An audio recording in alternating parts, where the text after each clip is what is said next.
ajụọ anyị ka ekome ọzọ abụrụ ejụọ anyị sị ya kee maka onye be gị na ụmụaka. Ọnya bụ ihe a na-ajụ onye Igbo nwere aha na ọ bụ isi mmadụ etu a ejụọ anyị si ya kee ka ime. Ọzọ abụrụ kee maka moto gị, kee maka ọkada n'anya. Mba, ọ kee maka onye be gị na ụmụaka. Ama na egwu n'afọ Igbo. Nọ na redio ABS n'oge Umibe tata anyị ga-ekwu maka akụruo ụlọ. Akụruo ụlọ ajụọ m gị, ịnọ Abuja, ịnọ Lagos dịka nwa afọ Igbo, akụ gị olukwere ụlọ. A sị na akụruo ụlọ ekwuo onye nwunye onye nwunye. Ọ bụrụ gọọmenti si na moto ifuru edele no standing n'ọgị nwunye. Mba, moto edele no standing ma nke ede driver and 2 passengers n'ọgị nwunye. Mba, kedu nke ị nwere? Nke a bụ okwu asị. Moto ọbụla na-abụ no standing, ịma mkpọtọ na-enu ya gbongoro, ọnya bụ no standing. N'ụtụtụ a enwere m nnukwu mmadụ na redio n'oge Umibe. Mmechike n'ihe High Chief Engineer Chinedu ọnwụ asọ former member House of Reps nọchiri anya Ọka North na Ọka South. Chiego ọnwa asọ bụ onye ụka nwere aha Knight of St. Paul n'ụka Anglican. Nya abịa na ndọrọndọrọ ọchịchị ọnọ, abịakwa n'ịzụ ahịa ọnọ, abịakwa n'ụka ọnọ. Injinia ọnwa asọ ekene redio ABS n'oge Umibe. Ụmụ Igbo kalụ. Ọ dị mma ịma na abịa redio na o nwere ndị nwe oge a na-akpọ oge Umibe ke ndị fa bụ Onde Skif Alu Steel Limited, Skif Aluminium Steel Limited. Ebe ka ha nọ? Ha nọ n'Ọka, nọ na Abuja, maọbụ na Bauchi. Ka ọ dị ugbu a anyị tie na-ewu nwetozika tupu anyị dozie ịkọ n'obi onye anyị bịa ọnwa afọ unu abụchi nwa ọzọ okwu anyị kesịrị dozie.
Expressway, Anambra State. Our branch is there for Bauchi and Abuja. Phone 0803 600 7525 or 0802 324 8590. Email skifprojects@yahoo.com. Website www.skifandstco.com.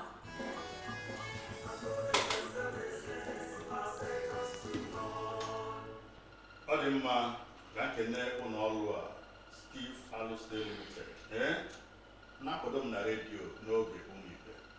Ebe anyị ịrụsịa ụlọ chọọ ibunye okpu dị mma nya okpu eze, ịchọọ ụlọ ọrụ Skif Aluminium Steel Limited dị n'Ọka, Abuja ya na Bauchi. ọ dịrọ mma ịlụcha ụlọ etu a ịma anya ọja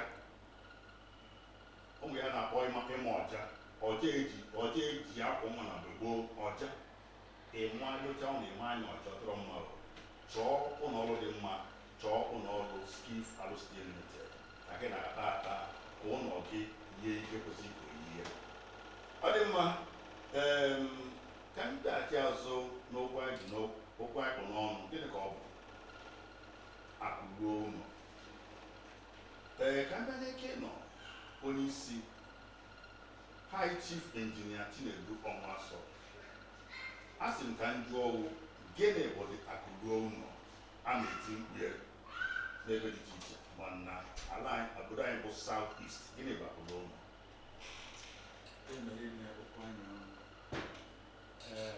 ịbịa n'ala Igbo na etu isi wee were asụsụ Igbo sụọ ya a na-aga amara ndị Igbo na-apụ ije obodo niile dị iche iche gbara n'aka eji asị obodo ịbatala ịbụ onye Igbo bụ ma na nwere ihe dị ebe ahụ o mini na onye Igbo na-apụ apụ jee mụta zụta wenata akụ ife eji asị iwenata akụ eji ajụlụ onye pụcha ije kedu ife o ji bata ọ ife idedere n'ụlọ ka a ga-ene anya mgbe gboo wee sị mba na onye a tozuru ka echie nye ụzọ ijecha bata dị n'anya sị mba na onye akpatara ire ọ bụrụ na ijecha bata gbala aka Igbo ji asị ka Okonkwo jechela amị kedu buutu ya ọnya bụ iwe eji chịkọọ wee sị na ọ dị mma nwoke fụcha iji akụ ya lụọ ụlọ akụrụ ụlọ ahụ bụ ife ido natara ụmụ ji ya aza afa ndị bunu ji ya ama na ha mụtara nwa obodo gị ji ya emepe si na o nwekwana ọganihu iweta ka mmadụ mgbe Israel nụchara ọgụ na late 1960s ha bịa dezie obodo ya wee si onye ọbụla onye Israel na nwata ego ị nwere n'obodo ọbụla ị nwere ife mgbe ihe nọ n'ihe wenatagodi ya maka na ọnya bụ ibi nation obodo Israel onye ọbụla ma ndị Israel nọ Russia ma ndị nọ America ma ndị nọ France onye tụtụnata ugbelu ụlọ jee mee gịnị gbachie ebere enyehara atọ na mgbachi ezi ka anyị gbachie ụlọ so na akụruo ụlọ bụ ihe Igbo ji ezukọ na ha gbachiri obodo ewe anyị Igbo so ka onye ọbụla ara na nke ọ kpata anya were onye onye ebe ọ dị mma demeri nne High Chief Engineer Chinedu Ọnwasọ anyị na-akọwa ihe bụ akụruo ụlọ ịma na abịa gọọmenti na-eti mkpu n'ebe dị iche iche maka ndị Baịbụl ndị South East ndị ala Igbo anyị nọ na Bauchi anyị nọ n'ugwu Awụsa anyị na-eme dị iche iche anyị na-alụ ma estate na-alụ manshọn dị iche iche ụfọdụ nwetara ụlọ akwụkwọ na-ewu nwee ụlọ ọgwụ na-ewu mana abịasịa n'obodo ha enwere ya wesi ka njụọ ihe a na-akpọ akụruo ụlọ onwere ụlọ ọ gabara anyị bụ ndị Igbo ma ọ bụrụ na mmadụ werite akụ ya kụruo ụlọ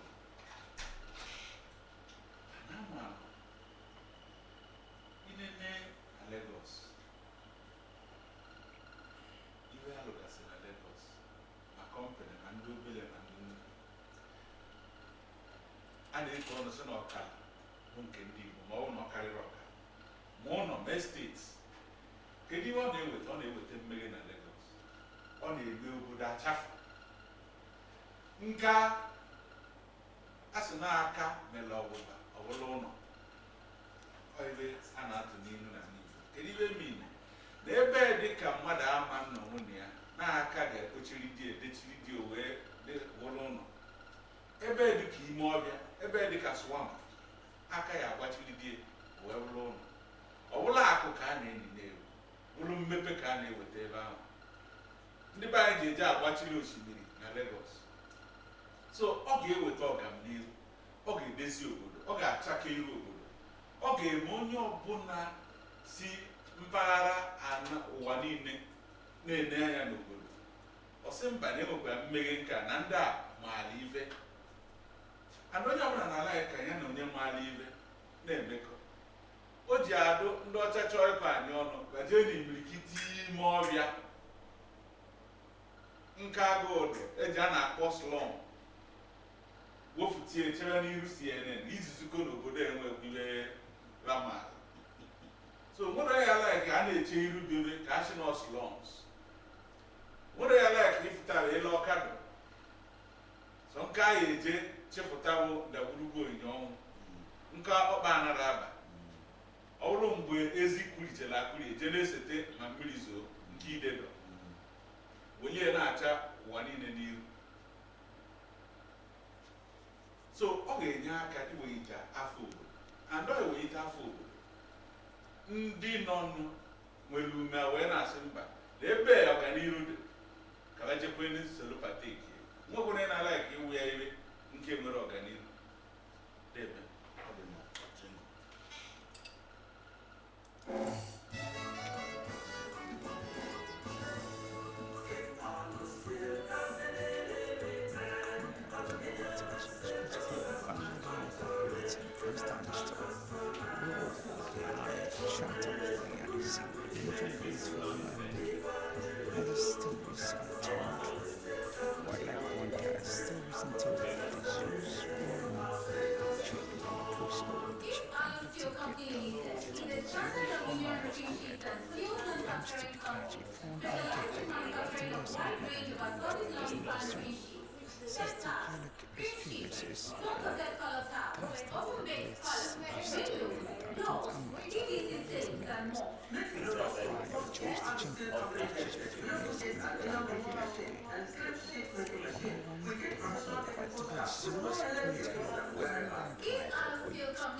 Ọ dị mma ọsịghị na akọrọwa enwere oyiri ọnya bụ second to none.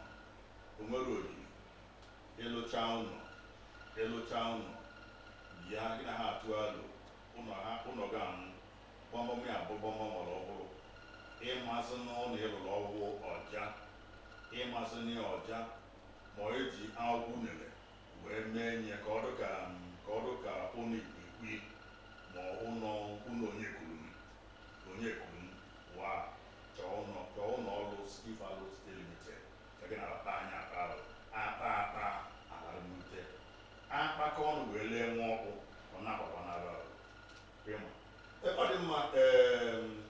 High Chief Engineer Chinedu Onwaso, anyị na-ekwu maka ugbo ụlọ. Ịma na ihe na-ewute ndị mmadụ ma ọ na-etinye ụjọ n'arụ apụtala sị na ọ bụrụ na ịkpali ngwaahịa gị ma factory gị bata na South East ike zikwe ka ya ibie na South East ụmụ okorobịa a na-akpọ youths awakpogbu na-ahụ ịchọ ka ijere onye awụwụ factory ọ bịa na-ewu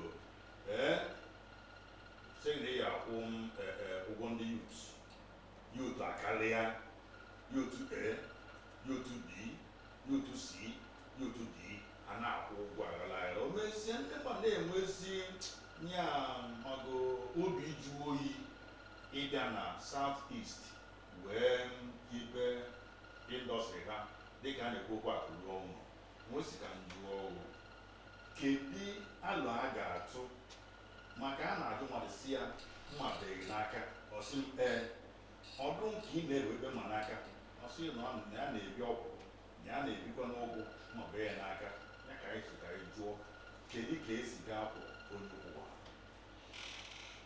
okwu anyị ọnụ na-emeri nne mma ikwulu ozuru igbo ọnụ nwere ebe ọ dụrụ so nka mbaba agwa gị na ihe eje tụọ alụ gwa gọọmenti na nnekwere ihe chọrọ ịlụ and happy will encourage ye gị freeland wee ike bụ na mpaghara ugwu Hausa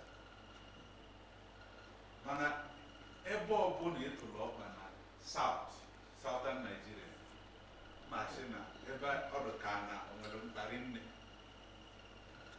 ọdụ n'ọgụ ije na Lagos ọgbara aka ndị ala ya bụrụ na ijere nwere mpaghara ije na south ọsọ south east southern Nigeria ọdụrụ n'ọgụ ma nọọ ibe cheburu gọọmenti doroga maka na onwere onye ya alaike akụta akpasa ejiri akpata etugo abụọ gara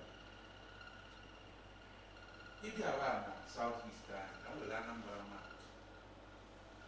iwe most of my friends na complain kwa nke anyị ga-abata ịkwụ nke kwụọ nke ịkwụcha nke kwụọ nke na ịnọla anọrọ tax akarịa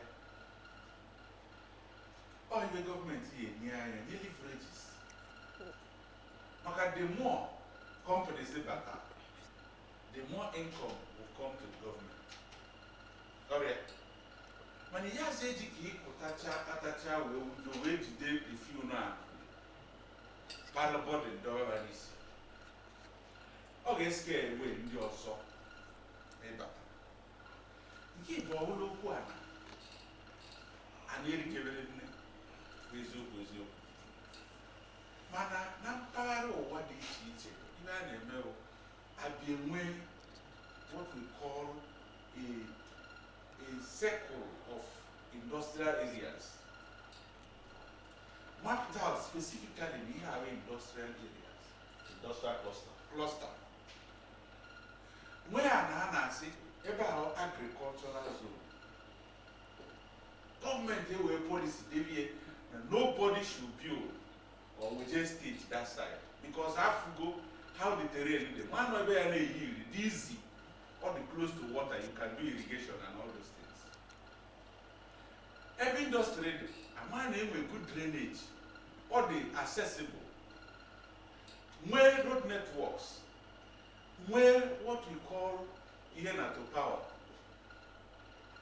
you got to close to power ebe you enweta power easily even in a ka na-eme with plan then ị na-advertise si bịa na weta na akwụdo ụlọ onye bịa na-ajụ as I said go to the social side meet a social agency ha assess what you have to put in ha mara where to allocate you ịghọta ọgwụdịla ụgwọ ka ya akwụ edition ụgwọ ị na-akwụ to the right source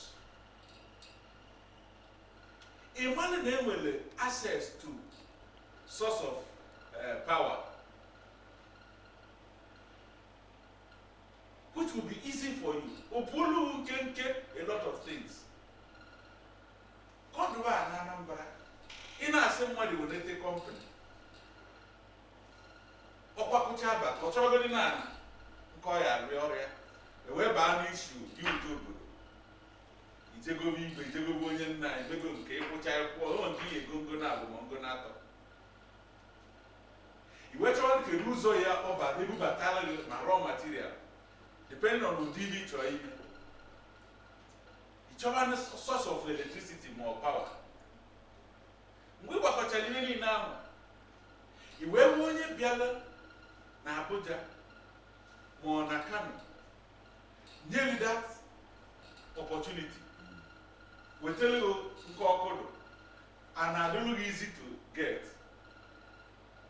You went 200 million a year invest more 1 billion.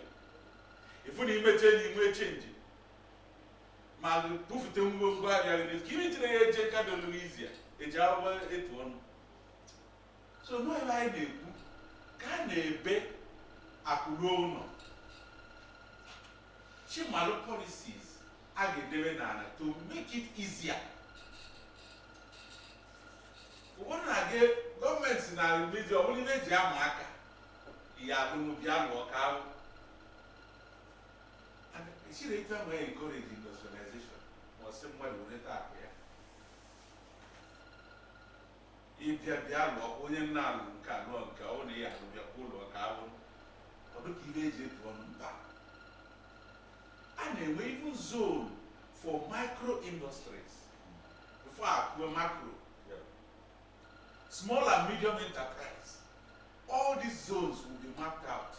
Even what they cannot be able to do, provide it for them. I don't know they go to too late machines. Open the machines or not, you say, Jane came with small and medium enterprise, or could be there. Without whenever what you watch or him, they will allocate to him proportionately. Otherwise, in actually a coherent, you got o mara na for the starter the rent ama mgbachi aka onye ba akụdo ụlọ ihe enwe plan for onye ya were taa akụ ya ụlọ so no ihe niile ahụ yarachi chigbala aka gbaba mbọ onye dị ọchọwagodo ana chọwa ma ezi ọya aga ọrụwagodo ezi o were ego o ji ihe mee invest lụọ ebe na ọchọwagodo idezigodi nke ochie by the time o mechara aka echikwu nwoke na ụdị ụbọchị mara aba mma ile ọdụ anyị so na ihe anyị na-ekwu the more you are encouraging akụgo government should have in place mapped out areas well designed to contain ihe ọbụla ha chọrọ ka ha lụọ ọbụla agro-allied industries enwe section for it mana ebe dị etu a dị etu a ọ bụrụ farming the device ya na 1 million 2 million acres okay, now depending on the availability of the land he design what kind of thing and how it will be done there so that when abata onwe idea na ndị kwenu dị boy media memudia as it is now all the scattered if that sin and car na be one car ni atụrụ ya nke onye you can't coordinate them. How do you provide easy source of electricity? Or if a southwest they call the more industrialized, Emwe regions, if they are outer area, if you know the zones specifically for industrialization, connect here gas to water. Even with the one room, put more gas turbine, tinye, connect pipe follow gas in source of light I don't know is. In fact, when they generate when electricity, they put to back to the grid. Because na gas turbine they are available. So you don't need a car engine. Overall, they are better buying. You make it behind the banner phone. A whole estate. If we buy a swap, estate. A whole a market. Ishi. You ask one as soon as mana if water. So also disorganized. In as for people come back and bring that to do. So all they are defined, well mapped. So that when I but oh my God, where to go easy to be access. Why the government here? So why encourage? A lot of people are mara. Man no Obodo. But when they with safety around where they are going, here they organize. When you put around go where to go and ask. Over the Ilucha warehouse and key machine. It's in the youth are there. Oh, when Ubodo. Lower one from the locals. The village when lower Kamlo warehouse. Was one I oriented to lintel level. Another village in Chile youth, they are flat. Southeast. Southeast, can you even say, I talk to him, I tell him when I alone. No, can you Obodo, this village is Mmepe. I know. It took close to 14 years to settle that issue. I have to abandon it and go to another place. So also there must be a planned out areas so that people can easily come there. Malon here is safe and sound. When they invest, Obodo nke na-alụ iwe echi, manage ndo iron condemn abịa for road there. Yes, now. I'm talking over someone with a lot of experiences. Elites now, what have befallen them in the process of our loan in our America. So that is the point. There must be carved out areas, fashioned purposely for it. So the owner of which agency can what are the allocation? What are the things benefit there in waiting? So that he will invest his money properly. They're very High Chief Engineer Chinedu Onwaso maka nkọwa nyere anyị banyere akụrụ ọnụ n'ime Anambra State. Anyị nwere ha na-akpọ ANSIPA. Ọ bụ na dọkịta na ị chọrọ ịbịa develop njekwuru ANSIPA, ị na-afọ ekwu onye amalụ ka esi gaa akwọ onye ụwa. Maka ụfọdụ oge etu ndị mmadụ na-abịa iji ịza ana zona sino estate oji zụta na etu ọgbanya personal estate ọfịa neto n'ime ọghọzịa forestry ọghọzi estate forestry ike nwere ụdị estate ịnọ na-enwego ị na-achụmanchi na-achụma oriri ọkwa estate alụ igolana ịgba fence ịzọkọrọ nya ihe ikwukịta anụ na ọmọbụ n'onwe ya kenedenye anya ọ bụrụ ịzọkọrọ a na-etu isino estate bụ ebe a ga-alụ ụlọ ndị mmadụ ga-ebi ọnya bụ estate enwe mmiri ọṅụṅụ enwe ụlọ akwụkwọ enwekwa ụlọ ụka na estate etu esi alụ estate bụrụ ịzọkọrọ a gba fence ọ bụzi forestry estate nya masịgide emeri nne Chinedu Onwaso na be anyị Ọka eji a na-akpọ mkpọrọ na be anyị Ọka ga-abụ ịkwa na etu a ọsọ ata mkpọrọ ọ dị mma edemere nne maka ekuru gị ịga na redio kọwara ihe bụ akụrụ ụlọ.